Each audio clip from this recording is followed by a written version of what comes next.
Bienvenidos nuevamente a un nuevo capítulo del tutorial de C++. Bien, vamos a continuar con los tipos de datos. Hasta el momento hemos visto el tipo de datos char y el tipo de datos int. En esta ocasión pues vamos a ver el tipo de datos float, con una serie de ejemplos al igual que estamos viendo a lo largo de este tutorial. Y vamos a empezar creando el código fuente. Bien, que lo vamos a guardar como float en la carpeta tutorial C++. Bien, como siempre pausamos la consola.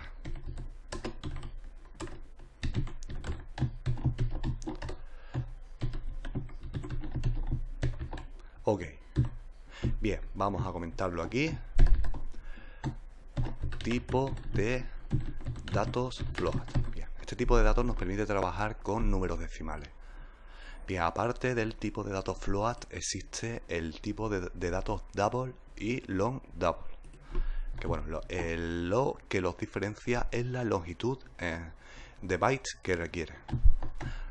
Que lo vamos a comentar aquí. Float 4 bytes. Double requiere 8 bytes. Y long double requiere 12 bytes. Bien, nosotros vamos a trabajar con el tipo de datos float, ya que va a ocupar menos memoria. Bien, ¿cómo se declaran? Pues prácticamente igual que vimos con el tipo de datos int. Simplemente incluimos la palabra reservada float y el nombre de la variable, por ejemplo, decimal 1. Y le incluimos el valor. Bien, le podríamos incluir tranquilamente un número entero, como podemos ver aquí. Podría ser aceptado sin ningún tipo de problema. Si queremos incluirle la parte decimal, pues incluimos un punto y su parte decimal, por ejemplo 23. Muy bien, pues de esta forma pues vamos a ir creando variables del tipo float. Bien, como ya vimos en el capítulo anterior, por ejemplo, pues hacerlo en una sola línea. Decimal 2, decimal 3 y irle asignando su valor. 2 es por ejemplo a 1,1, decimal 3 es igual a 2,2, etcétera. Bien, otra cosa que se me pasó en el capítulo anterior es cómo declarar constantes, ya que estos son variables. Estas variables pueden ir cambiando su valor a lo largo de la ejecución del programa. Es decir, si yo aquí utilizo ahora decimal 3 es igual a 3,3, ya su valor va a ser 3,3. Llegando a este punto, ya no va a ser 2,2. Es decir, puede ir cambiando su valor a lo largo de la ejecución del programa. Bien, con las constantes no ocurre eso. Ese valor se mantiene fijo, no se puede modificar. Por ejemplo, vamos a crear una constante que va a ser del tipo float, aunque podría ser tranquilamente del tipo integer, del tipo char, etc. En este caso vamos a hacerla del tipo float. Le vamos a asignar un nombre, por ejemplo pi es igual a 3,14. Bien, esta variable no puede, esta constante no puede variar su valor a lo largo de la ejecución del programa. Muy bien, y bueno, podríamos hacer una salida de datos para ver cómo se muestran pues todos los valores. Por ejemplo, decimal 1, los podemos ir separando, por ejemplo, con un espacio, como podéis ver aquí, lo estamos separando con un espacio. Vamos concatenando. Decimal 2, decimal 3, bueno, le incluyo el espacio, decimal 3 y vamos a mostrar la constante pi. Otro espacio y la constante pi. Y al final un salto de línea. Bien, vamos a ver este ejemplo. Vamos a ejecutar, compilar y ejecutar. Bien, y aquí tenemos el resultado. Como hemos mostrado, pues todos los datos correctamente, bueno, sin ningún tipo de problema. Bien, vamos a ver cómo crear un array del tipo float. Pues el proceso es básicamente el mismo que con el tipo int. Pero en esta ocasión vamos a ver un ejemplo de cómo podríamos obtener el número de elementos de un array. Y vamos a crear un array del tipo float. Vamos a declararlo float y por ejemplo lo vamos a llamar array float. Y le vamos a asignar los elementos. Por ejemplo, 3,14, 1, 2,2 y por ejemplo 3,3. Bien, aquí podemos ver un array de 4 elementos. Bueno, vamos a comentarlo aquí, array del tipo float. Bien, ahora vamos a ver cómo obtener el número de elementos de este array. Porque ya sabemos, como vimos en el capítulo anterior, cómo ir accediendo a través del index a los elementos individualmente. Recordemos que al primer elemento le corresponde el index 0. Bien.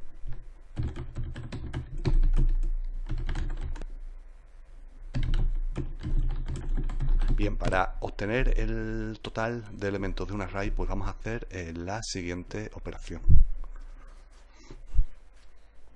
Vamos a crear una variable del tipo int a la cual vamos a llamar length. Bueno, le llamamos length como si quisierais ponerle otro nombre.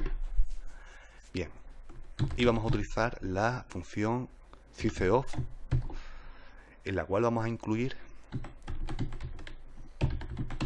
el array float y lo vamos a dividir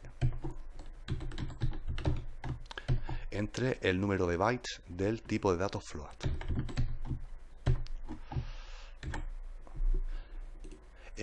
Bien, bueno, vamos a explicar esto. En este caso, esto nos va a regresar 4. 4 que son los números de elementos que contiene array float. 1, 2, 3 y 4. Bien, vamos a comentarlo aquí. Bien, esta función nos da el número de bytes totales del elemento seleccionado. Bien, vamos a seguir comentándolo. Array float contiene 4 elementos. A cada elemento le corresponde una longitud de 4 bytes, que es lo que corresponde al tipo de datos float. Al tener 4, lógicamente esto nos va a regresar 16 en esta parte que he marcado ahora mismo seleccionado.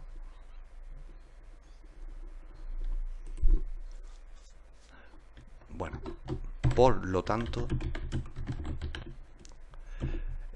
4 por 4 es igual a 16 bytes.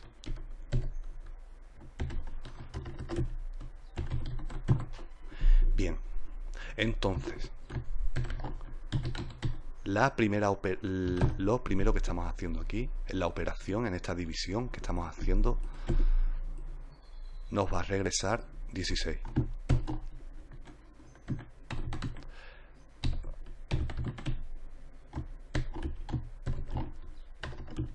Va a ser igual a 16.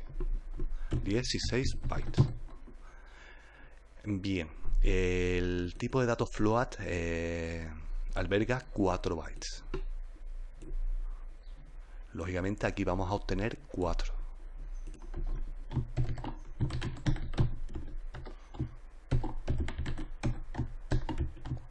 Es igual a 4 bytes.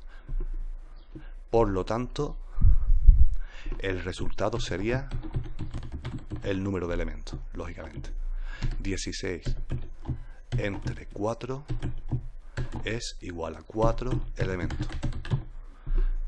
En esto consiste pues esta básica operación que podéis ver aquí. Bien, y lo podríamos mostrar a través de una salida de datos. El total de elementos de array float son, incluimos la variable length, que es del tipo int, es decir, un número entero. Lógicamente la hemos declarado como int porque vamos a obtener un valor entero.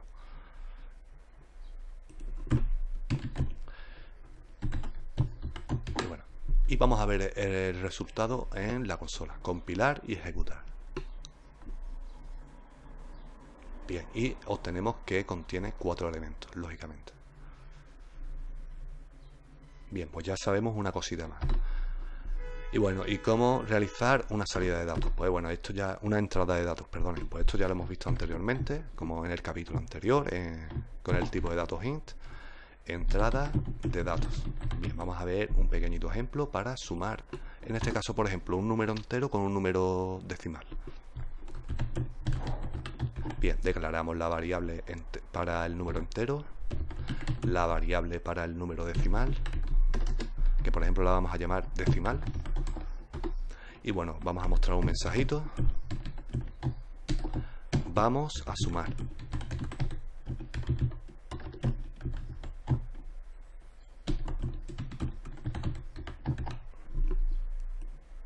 Bien. Vamos a solicitar al usuario que introduzca un número entero.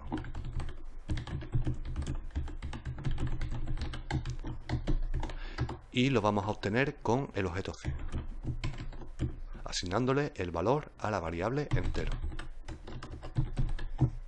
Muy bien. Ahora vamos a solicitar que introduzca un número decimal.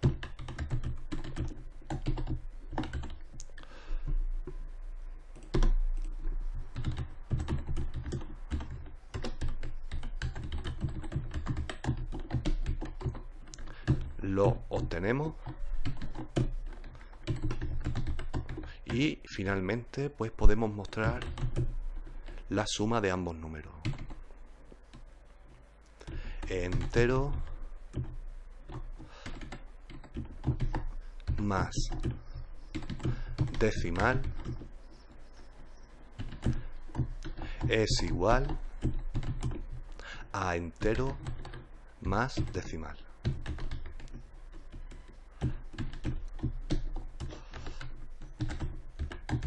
Muy bien. Y veamos pues este pequeñito ejemplo.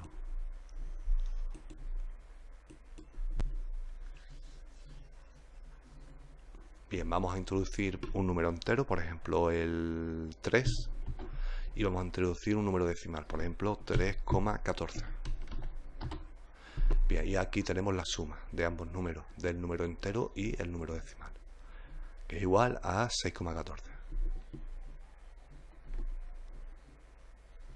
Bien, pues ya hemos visto también el tipo de datos float.